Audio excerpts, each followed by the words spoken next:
हमारा विषय है आज का कि हमें मूलाधार चक्र पे मेडिटेशन करना चाहिए, ध्यान करना चाहिए। साथियों, बहुत आवश्यक है।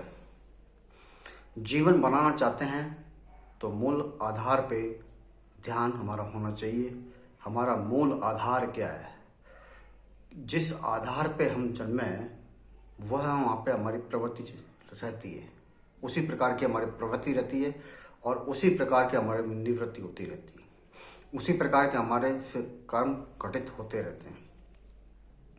मूल आधार पे ध्यान क्यों करना चाहिए, मेडिटेशन क्यों करना चाहिए? मूल आधार पे जब ध्यान करेंगे तो उसकी शुद्धता बढ़ेगी।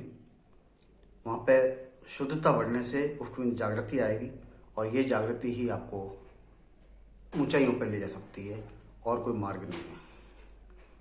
एक यही पूरे शरीर का ऐसा चक्र है, मूल आधार चक्र कहते हैं इसको।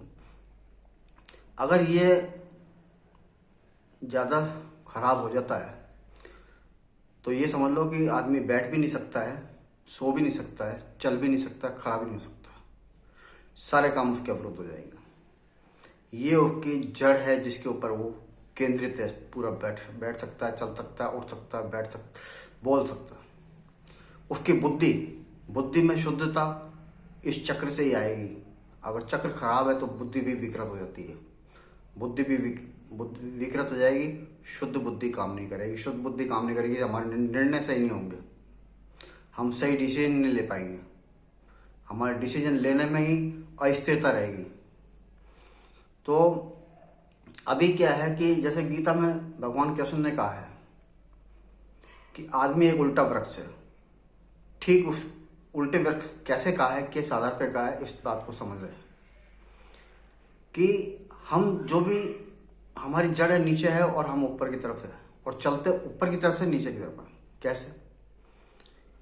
हम जो भी बाहर देखते हैं, जो दूसरे कर रहे हैं, गलत कर रहे हैं तो उसके तरीके से चल देते हैं और सही कर रहे हैं तो उसके तरीके से चल देते हैं। वो जैसा कहते हैं वैसे करने लग जाते हैं। वो जैसा हम सुनते हैं उसके अनुरूप होने लग जाते हैं। अपने में बदलाव करने की प्लानिंग करते रहते हैं। अपने को कैसे बदलें, हम अपने आप को कैसे सुखी बनाएं। हम सुखी तो ऑलरेडी हैं, मानते नहीं हैं और बदलने की कोशिश करते हैं। जिस स्थान पे, जिस योग्यता के अनुसार हमको प्रभु ने जहां स्थापित किया है उसको बदलाव करके हम कहीं और भाग जाना चाह रहे हैं। जब हम मेडिटेशन करते हैं मूल आधार चक्र पे तो मूल आधार चक्र हमारा जागृत होने लगता है। जागृति होने से हमारे जागृति आती है, चेतना में शुद्धता आने लगती है। चक्र शुद्ध होने से चेतना में शुद्धि आने लगती है और जो कुछ घटना चाहिए वह स्वतः घटने लगता है। जो हमारे साथ में काम होने चाहिए, जिस काम के लिए, जिस प्रयोजन से हम यहाँ हैं, वह प्रयोजन सिद्ध होने लगता है, वो काम होने लगता है। आपने छोटे बच्चों में देखा होगा, वह स्वतः ही काम करने लगता है। उस समय उसका चक्र जागृत रहता है। लेकिन जब लोग उसे अपना पराया समाज का ज्ञान देने लग जाते हैं तब उसका चक्र वो बंद होने लगता है और वो बाहर की जो ऊपर से ली ज्ञान है उसके अनुसार काम करने लगता है। जबकि हमें जो ज्ञान है नीचे से मिलना चाहिए, अपने मूल आधार चक्र से। हमारी प्रवृत्ति वहाँ से है और निवृत्ति भी वहाँ से है और ऊपर की तरफ ये ऊर्जा होनी चाहिए। ये चक्र जब शुद्ध होता है तो हम अनायास ही ऐसे काम करने लग जाते हैं जो बहुत सक्रिय हो जाते हैं। किसी भी चीज़ की रचना करनी है, वो रचना हम करने लग जाते हैं। एक बहुत गुड क्रिएटर बन जाते हैं। सक्रियता हमारे अंदर ऐसी आ जाती है, बहुत तेजी से रचनात्मक कार्य करने लगते हैं और ऐसे ऐसे काम करते हैं जैसे महान लोगों को नाम आपने सुने होंगे। वो काम सिर्फ इसी चक्र से होता है। अगर ये चक्र अवरुद्ध हो गया किसी कारण से तो हम अस्वस्थ भी हो जाते हैं। शरीर में अस्वस्थता का कारण एक ये प्रमुख मान के चलें, इसको अगर तत्व रूप से देखा जाए तो इसको पृथ्वी तत्व से जोड़ा गया है। पृथ्वी तत्व से जोड़ने का मतलब पृथ्वी पर रहे, जमीन पे। लोग कहते भी हैं, आपने सुना भी होगा कि जमीन पे रह के काम करो।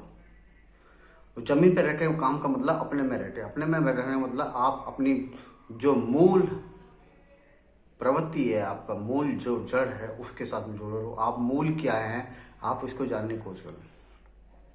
इसका ध्यान करने से आपको एक समय ऐसा भी आता है जब आपका अपना अस्तित्व का ज्ञान होता है कि आप हैं कौन, और आपको ये भी मालूम हो जाता है कि आपका यहाँ पे आने का उद्देश्य क्या है और किस कांड को आपको अंजाम देना है। यहाँ फालतू के ये सब काम करने के लिए नहीं आया कि हमने नाम कमा लिया, हम किसी देश के राष्ट्रपति बन गए या किसी देश को उन्नति करा दिया, किसी का भला करने लग गया, किसी का बुरा करने लग गया, किसी को मारा पीटी या किसी का अपना ही बुरा करने लग गया। ये सब चीज़ों के लिए नहीं आया। हम आए हैं अपना उद्देश्य पूरा करने के लिए। उस उद्देश्य को जानना चाहिए और इस जानने का सिर्फ एक ही मार्ग है, मूल आधार चक्र। मूल आधार चक्र जब तक जागृत नहीं होगा, आपके अंदर एक शक्ति है जो आपने नाम सुना है, मूल, उसको कुंडलिनी शक्ति कहते हैं। वो कुंडलिनी शक्ति से अंदर प्रकाश होता है, अंदर की चेतना शुद्ध हो जाती है। यह उस चक्र के जागरण से ही होता है। चक्रों में अगर स्थापना देवी देवताओं की मानी जाए तो गणेश जी की स्थापना है इस चक्र में, और ये आपको मेडिटेशन करने से बहुत अच्छा रहता है और आप सहज ही अनायास ही बहुत उत्तम काम करने लग जाते हैं। आपकी बुद्धि शुद्ध हो जाती है, आप शुद्ध हो जाते हैं अंदर से। बाहर से आप किसी भी रूप में रहो, बाहर की जो सब कलाएं हैं, जो भी आप काम कर रहे हैं, ठीक उसी तरह से काम कर रहे हैं जिस तरह से एक पर्दे के ऊपर जाकर के फिल्मों में कलाकार जाकर के फिल्म बनाते हैं, कलाकार दिखाते हैं और अपना वापिस अपनी जगह आ जाते हैं। इसी तरह से बाहर तो सारे आपके वही काम होते हैं। हकीकत में जो सच का काम है वो आपका मूल आधार से जुड़ा हुआ है, मूल प्रवृत्ति से जुड़ा हुआ है। और जब तक आप हीरो नहीं बनते हैं, जब तक ये चक्र जागृत नहीं होता। ये बहुत ही एक अच्छा मार्ग है। अगर कोई व्यक्ति बहुत अस्वस्थ रहता है तो उसका कारण भी ये मूल ही है, और सहज और सरल तरीका इसका यही है कि मैं आप सबको ये सलाह देना चाहूँगा कि सहज योग केंद्र को जाकर जोड़ कर ज्वाइन कर लें आप सब। वहाँ पे सहज योग सेंटर में आपको सहज योग सिखाया जाता है। सहज योग यानी कि स्वयं का उत्थान के लिए, परमात्मा से योग के लिए योग साधना है जो सहज रूप से होती है। आपको कुछ करना नहीं होता है। साथियों, जीवन में कभी कुछ करना नहीं होता है। एक्चुअल में सब घटनाएं घटती रहती हैं और इसको अंजाम देते रहते हैं और हम अपने ऊपर ले लेते हैं। ये ठीक नहीं रहता। जब हम अपने ऊपर ले लेते हैं, हम उससे जुड़ जाते हैं और उसके फिर कर्म के फल बनने लग जाते हैं और उसके अनुरूप जीवन चक्र बन जाता है। तो जब तक ये ठीक नहीं रहेगा, हमारा मन ठीक नहीं रहेगा, हमारे मन के भी विकार हो जाते हैं, बुद्धि में विकार आ जाएगा और अंदर की चेतना में विकार रहेगा। और ये सब जब चेतनाओं में विकार रहेगा तो हम कितना भी प्रयास कर लें, हमारे काम कभी अच्छे हो नहीं सकते। हमारे साथ में जो रिजल्ट आएंगे वो अच्छे नहीं आएंगे। हम कितना भी काम अच्छा करके देंगे सामने और हमको कल्पना करेंगे कोई हमारे काम जब अच्छे हुए हैं तो हमारा रिजल्ट भी अच्छा आना चाहिए, और रिजल्ट हमारे अनुरूप नहीं आते हैं। उसका मुख्य कारण भी एक यही है। तो कोशिश किया जाए कि हम इसी के ऊपर ध्यान किया जाए। इसके ध्यान करने से आपको स्वतः का ज्ञान हो जाता है, अपने परमात्मा का ज्ञान हो जाता है, और अपने अंदर जो शक्ति बह रही है उसका ज्ञान हो जाता है। आपको सभी ज्ञान हो जाएंगे, सभी तरह का प्राप्ति हो जाती है और आपका जीवन मुख्य रूप से शांतिपूर्वक और आनंद पूर्वक निकलेगा। ये जितना भी बाहर से हम आनंद लेते हैं, ये क्षणिक आनंद है, छोटे मोटे आनंद है, कम आनंद है, जिसको आप कुछ समय के लिए महसूस करेंगे, उसके बाद में वो आनंद चला जाएगा। वो नए आनंद कुछ समय के लिए होता है। कोई आनंद 2 दिन के लिए हो सकता है, 4 दिन के लिए हो सकता है, महीने भर, 2 साल के लिए हो सकता है, इससे ज़्यादा नहीं। कोई भी नई चीज काम करो, कोई भी नई चीज लेके आओ, कुछ भी लो, उसका आनंद आपको कुछ समय के लिए रहेगा, परमानेंट नहीं रह सकता, क्योंकि वो बाहर का लिया है, वो बाहर सब माया है। और जो आपके अंदर से उपजेगा वो परमानेंट है, क्योंकि वो आनंद आप स्वयं ही हो। तो ये जब ध्यान करें और इसका लाभ उठाएं और अपने जीवन को सहज और सरल बनाएं। किसी की गुलामी के लिए नहीं आए हैं। ये जब चक्र जागृत हो जाता है ना, तो आप किसी गुलामी नहीं करते। गुलामी कैसे होता है? किसी से प्रभावित नहीं होते।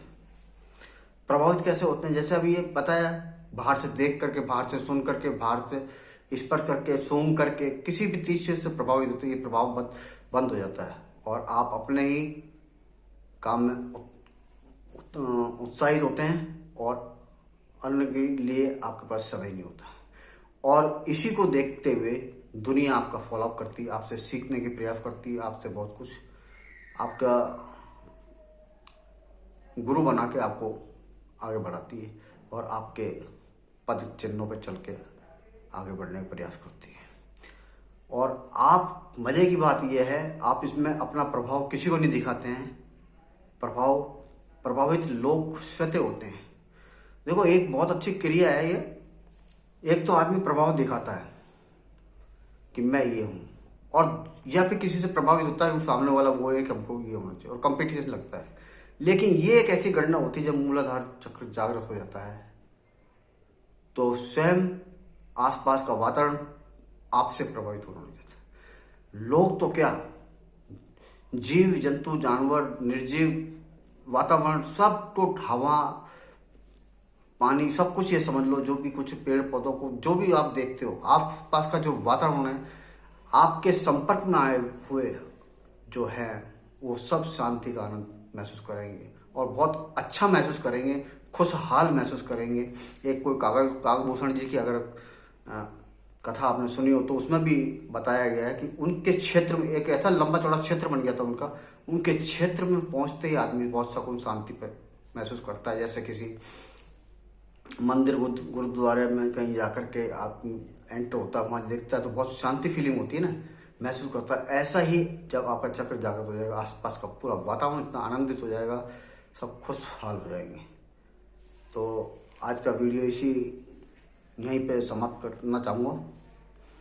वीडियो ज़्यादा लंबा करने से मतलब नहीं, बस ये आपको बताना चाह रहा था, जब तक मूल आधार नहीं जागृत है, हमारे होने का उद्देश्य हमको पता नहीं चलेगा और हम भटकते रहेंगे जैसे भटकते रहे हैं। दुनिया में 97-98% लोग भटक ही रहे हैं। 1% या 2% लोग ऐसे हैं जो अपनी कामयाबी पाते हैं, जो या तो किसी तरह से उनका चक्र जागृत हो गया है या किसी तरह से उन्होंने कर लिया है। तो आप भी कोई भी युक्ति अपनाएं, तरीका वो है, दादागिरी वाला नहीं होना चाहिए। दादागिरी का मतलब मेरा करना मतलब ये है कि आप जिसको जबरदस्ती वाला काम कुछ भी नहीं करें। जो भी कुछ काम हो सहज होना चाहिए। ध्यान कभी लगाया नहीं जाता, ध्यान स्वतः लगता है। जो ध्यान स्वतः लगता है वही श्रेष्ठ कर है, श्रेष्ठ और श्रेष्ठ है वही उत्तम फलदायी है। ध्यान जब करने बैठोगे आप तो कहीं कुछ विचार आएगा, कहीं कुछ देखेगा और कुछ भी होता रहेगा ऐसे, और आपके पास समय खराब हो। ये ठीक है, अभ्यास करने की तरीका सही है, प्रयास करते रहते हैं और प्रयास करते भी रहना चाहिए। लेकिन जब आपको ध्यान स्वतः लगने लगे तो समझ लेना कि हम बिल्कुल सही दिशा में जा रहे हैं, और जो ध्यान स्वतः लगेगा वही उत्तम फलदायी होगा। धन्यवाद।